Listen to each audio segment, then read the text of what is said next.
notre troisième panéliste, Madame Fatma Marakchi Sharfi.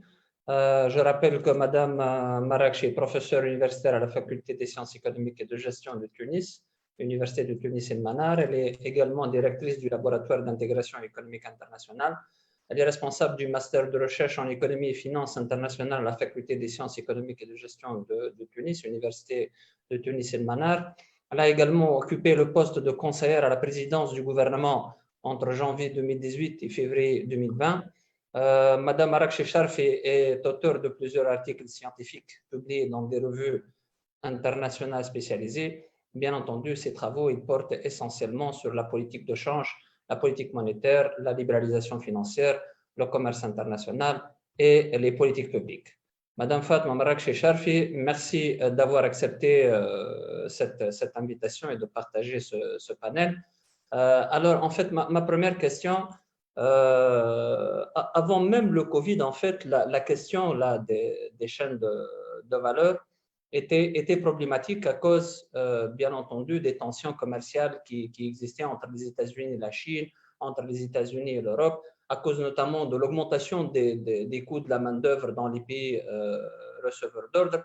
Et puis vient s'ajouter en fait le Covid. Alors, ma question, c'est qu'est-ce qui va encore changer avec cette pandémie au niveau de la question des chaînes de valeur mondiales? D'abord, bonsoir à tout le monde, à tous les panélistes et aux auditeurs qui sont en train de nous suivre. Je veux d'abord remercier Madame Inès Bouhouch et Jihad Majdoub pour cette invitation. Je remercie aussi mon collègue et ami Aram pour cette invitation aussi. Et je voudrais d'abord commencer par la relation justement entre le Covid et les chaînes de valeur mondiales. Effectivement, donc la guerre commerciale était bien visible bien avant le Covid. Mais je voudrais replacer ça dans le cadre donc, de ce coronavirus. Et on sait que la pandémie Covid-19 a montré que la longueur et aussi la complexité des chaînes de valeur mondiale a été à la base de la pénurie et parfois même de la rupture d'approvisionnement de certains produits.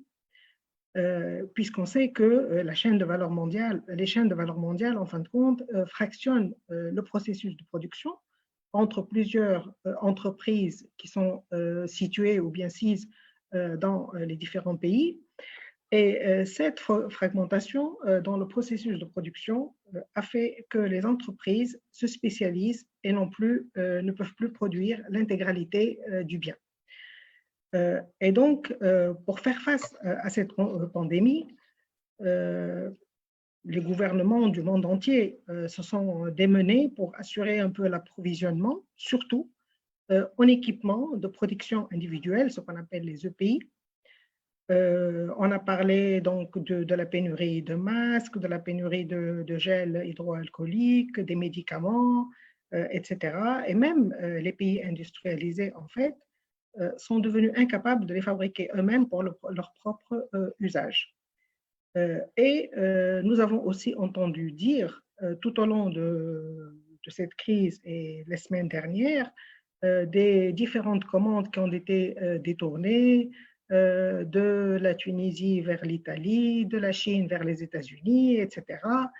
Et donc, on a tout simplement vécu un peu un sentiment de survie pour les différents pays qui, de toutes les façons, n'ont plus la capacité de produire, suite à une telle demande, de produire donc les biens nécessaires ou bien les quantités nécessaires pour satisfaire un peu la demande mondiale. En fait, je voudrais faire comprendre ou je voudrais expliquer à nos différents auditeurs un peu d'abord comment ça fonctionne cette chaîne de valeur mondiale. Et si vous me permettez, je voudrais exposer deux petites diapositives pour que ça soit un peu plus clair pour les uns et les autres. Donc, si vous permettez. Alors.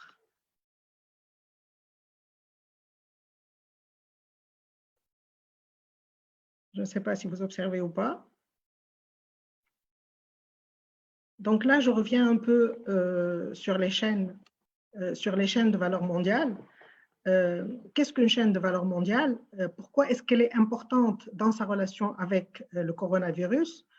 Tout simplement parce que pour produire n'importe quel produit, nous pouvons être un pays qui fournit les matières premières et les intrants de service, donc nous pouvons être ici, comme nous pouvons être un pays qui achète, qui importe de chez d'autres pays, donc ces matières premières et ces intrants de service, et on peut fabriquer les pièces et les composantes de produits semi-finis, comme on peut être aussi dans cette case-là.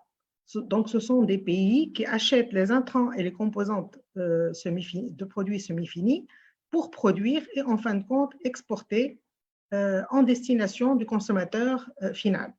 Donc, effectivement, cette chaîne de valeur mondiale fractionne le processus et fragmente le processus de production entre plusieurs pays, de telle sorte que les entreprises se spécialisent et n'ont pas à produire l'intégralité d'un bien.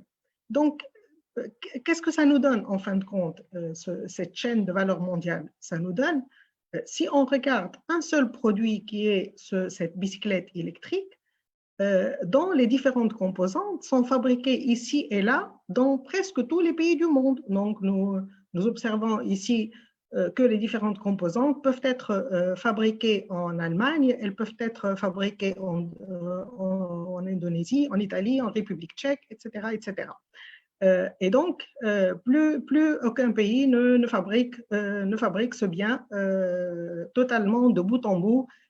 Et donc, s'il y a un des éléments qui est manquant ici dans la fabrication de cette bicyclette, il sera impossible de fabriquer cette bicyclette tout simplement parce qu'il y a un maillon de la chaîne ou plusieurs maillons de la chaîne donc, qui sont défaillants.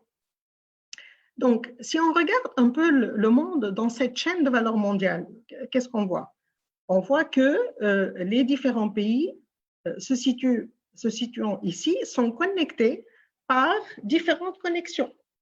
Ces différentes connexions sont en fin de compte des lignes qui représentent tout simplement ou bien illustrent les flux commerciaux qui sont forts, donc avec la densité de ces différentes connexions, en biens intermédiaires, et chaque pays représente un nœud ici. Donc, nous avons ici, par exemple, la Chine, les États-Unis, nous avons un peu plus loin l'Allemagne, nous avons les Pays-Bas, nous avons le Japon, la Corée du Sud, etc., etc.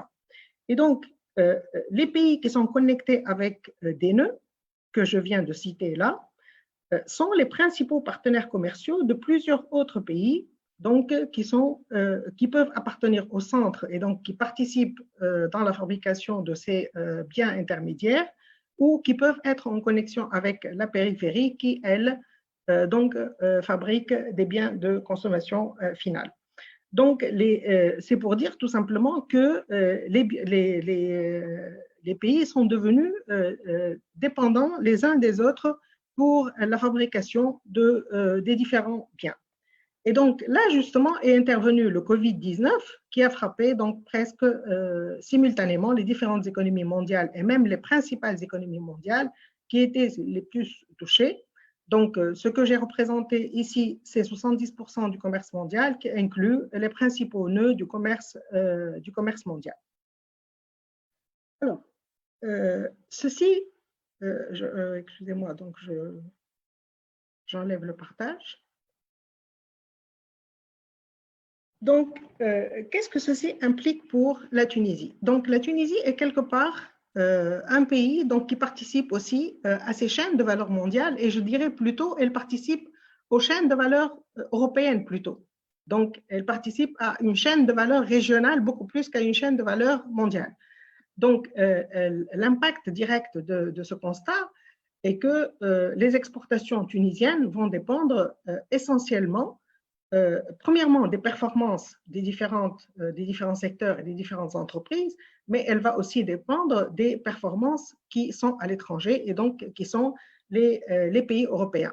Par exemple, nous avons des entreprises tunisiennes qui fabriquent pour les pays européens, dont principalement la France, l'Allemagne et l'Italie, sont très fortement dépendants des intrants qu'il importe donc de chez ces pays-là.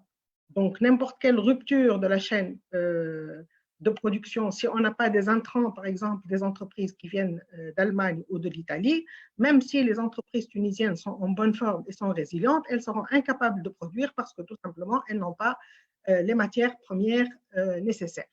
Donc, en fin de compte, cette crise Covid, comme l'a dit Hakim d'ailleurs tout à l'heure, elle vient s'installer sur une crise qui est déjà existante et donc qui vient s'ancrer sur une nouvelle situation qui est encore pire que la première.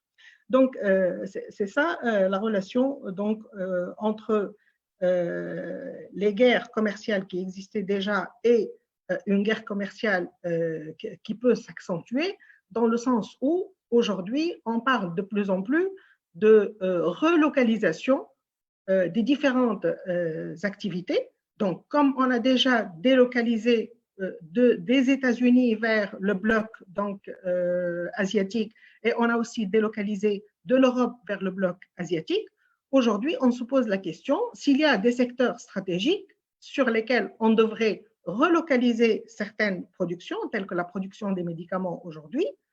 Et donc, cette question-là se pose avec force et on se pose aussi une autre question. On se dit peut-être qu'on ne va pas tout relocaliser parce qu'on sera incapable de tout relocaliser et ça n'a pas de sens, bien sûr, mais est-ce qu'on peut rapprocher certaines activités plus proches de l'Europe et aussi diversifier un peu les sources d'approvisionnement pour ne pas dépendre d'un seul fournisseur. Donc, et là, la Tunisie doit chercher à se positionner quelque part dans ces chaînes de valeur mondiale, ou je dis plus précisément dans cette chaîne de valeur européenne.